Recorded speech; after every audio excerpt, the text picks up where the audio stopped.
Okay, so let's pull it in. I'm gonna raise it up on the lift rack and show you why it was important for us to park it like this overnight. So I let this truck set overnight with the back end downhill just to make sure that we didn't have no leak on this internal wiring harness. You have the green seal on the outside that could leak, and then also we want to make sure that it's not bleeding through the wiring harness, that I didn't get a bad wiring harness and there be an issue there. So we can see there's no leak around the wiring harness. So I'm going to pull this connector off and see if there's any fluid on the inside. But before I do, I want to talk to you about why we changed the internal wiring harness in the first place. So what we had is we had intermittent transmission codes. I have not been able to get it to do anything. I have driven it probably 40 to 60 miles, and I have not been able to get it to recreate the problem. So when I pulled this connector off of the internal wiring harness, we had fluid in between there, and you see how much fluid was in between there, and that will give you some random codes. It can give you some intermittent codes. The 4L80s had issues like that. There are some other transmissions. Ford had one, 4R70Ws. They had some issues like that, and this Allison is another one that has issues like that. So I'm going to pull this connector off to see if we got the job done we wanted to get done. These can be a little tough when you got a new internal wiring harness. All right. And as we can see, everything is really dry inside of that connector. We got a real good job there. It's dry on the outside. There's no fluid leaking on the outside of the O-ring. Let me show you how to replace this internal wiring harness, and so that you can get a good job done on your Allison transmission.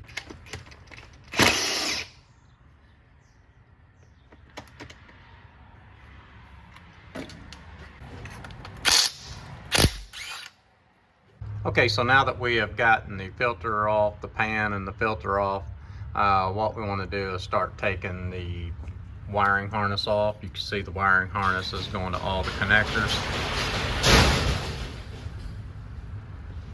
Our door just flew up on our shop and made all that noise. Okay, so what you have on this connector is, if you'll look right here, you will see this tab, and you push this tab in. Let me see if I can get a good visual. You push this tab in. You have 4 of them. You got a tab here, one at the top over here, and then this one I showed you. All 4 of those tabs have to be pushed in at the same time. So if you're replacing this wiring harness with a brand new wiring harness, don't worry about breaking those tabs off because you're putting a new wiring harness on it, so it doesn't matter. So what I did was I just took the butt of a hammer and I just kind of tapped around on it until it slid back in. I still don't think I broke any of the little release tabs off. Let's go on to the inside of the transmission. This is a 99 to 2003 wiring harness, and you see what I have. I have 1, 2, 3, 4, 5, 6 solenoids, and then I have the pressure manifold. So that is on a 99 to 2003 transmission, Allison transmission, which is what I'm working on. If your transmission is different than this, then you need to go to another video, or you need to figure out what you got going on, what year model that you have. So what I'm going to do is just start unhooking these solenoids and the pressure manifold switch.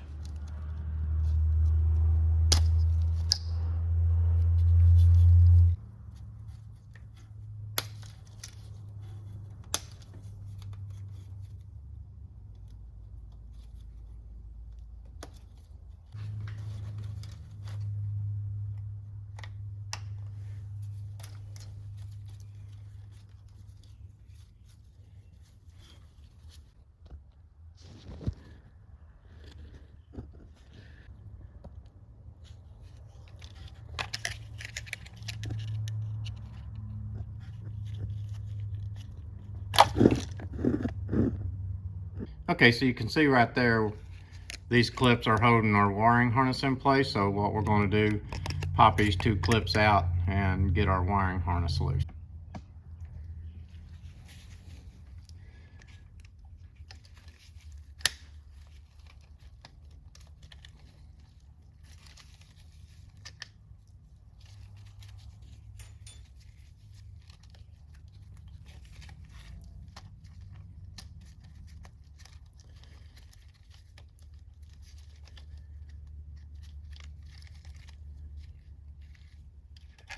Now what I like to do is just slide the clips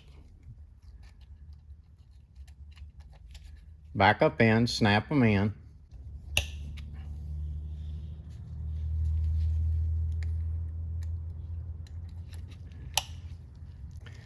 All right, and then you just reach up in here and grab your wiring harness.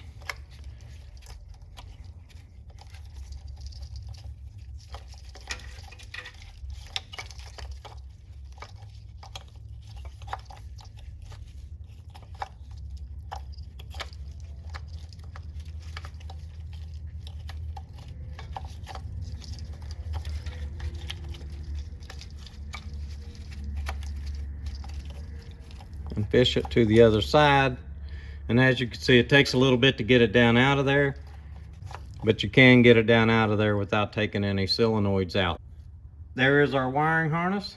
Okay, so I went through GM to buy this, and they said that they could no longer get this part. So I'm gonna show you the part that I'm putting on, and see if we can get this fluid to stop bleeding through the connector. Okay, so here's my new wiring harness.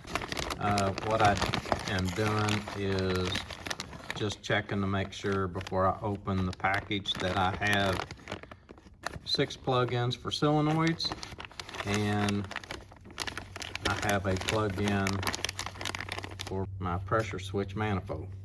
Okay, so these 2 plug-ins, they look different. I'm going to snap them up in to make sure that they do fit right.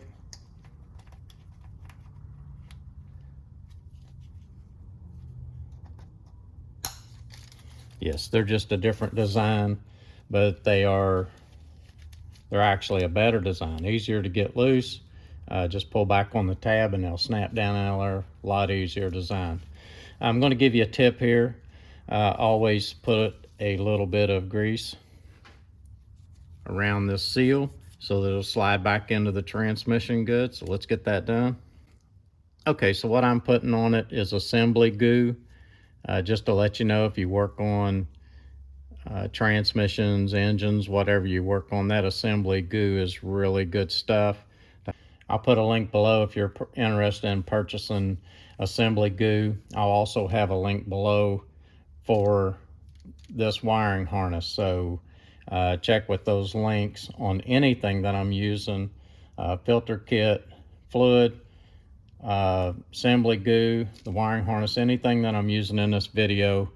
Or you may want to do your repair exactly like I'm doing this repair, then check the links below and know how much that this might cost you before you get into this project. So let's get this wiring harness started back up in there.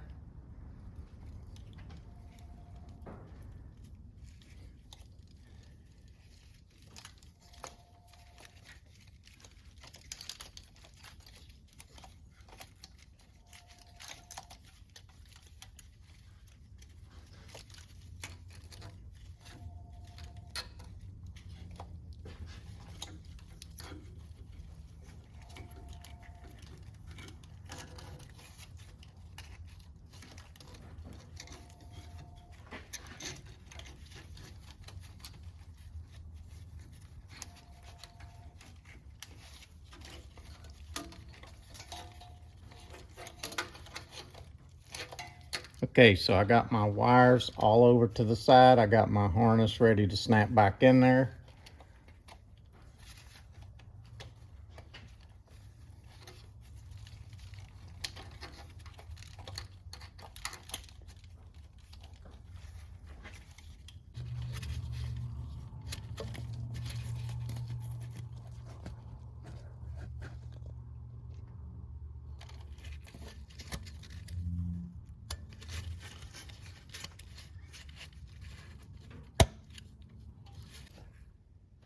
Okay, so what you want is all of the tabs to make it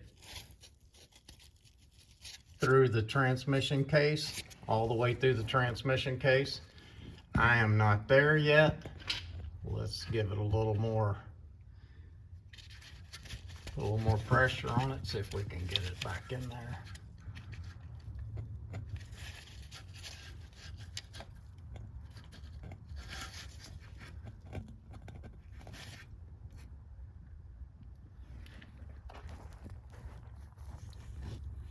As you can see,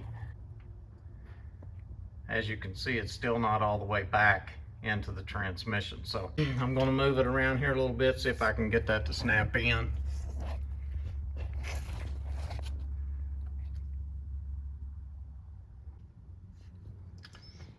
Okay, so it was kind of sideways into the transmission case and would not allow it to come on through. Let me see if I can get it to. Okay, so we're all the way into the transmission case. You can see the tabs are all the way out where they need to be. What I had to do was apply pressure to the back of the connector, and then what I did was reached up and grabbed the connector and moved it up and down and pulled on it as I pushed on the back. Okay, so let's get all of the solenoids plugged back up and get some fluid in this and see what we come up with. Okay, so we got everything plugged in. Just going to double check it here, and we have the manifold pressure plugged in. We have the two clips that hold the wiring harness in. We have our solenoids all plugged in, the one up in behind, do not forget that one up in there, and all is good. We're going to put a new filter on this. I want to show you something real quick that you definitely want to make sure that you do. Come back up to the connector. Everything looks good on the wiring harness coming out of the transmission, but here's something you want to make sure that you do. Make sure that you clean this fluid. You see it running out of the connector. You need to make sure that you get that really clean. I will show you how to clean that here in just a second.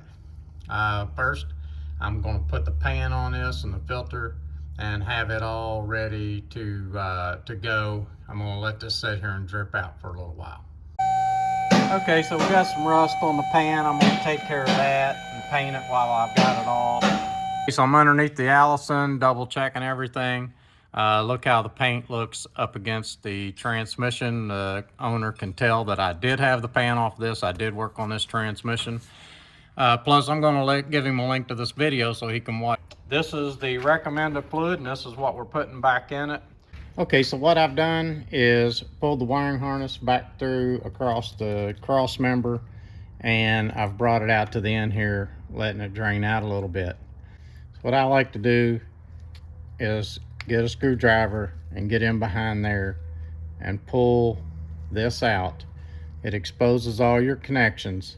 What you'll want to do is have your spray ready when you do this, because you don't want to move anything around, and you'll want to put this right back in there once you clean this up. So I'm going to clean this off, and then I'm going to clean this connector. Look at the fluid coming out of that connection.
And you're good to go.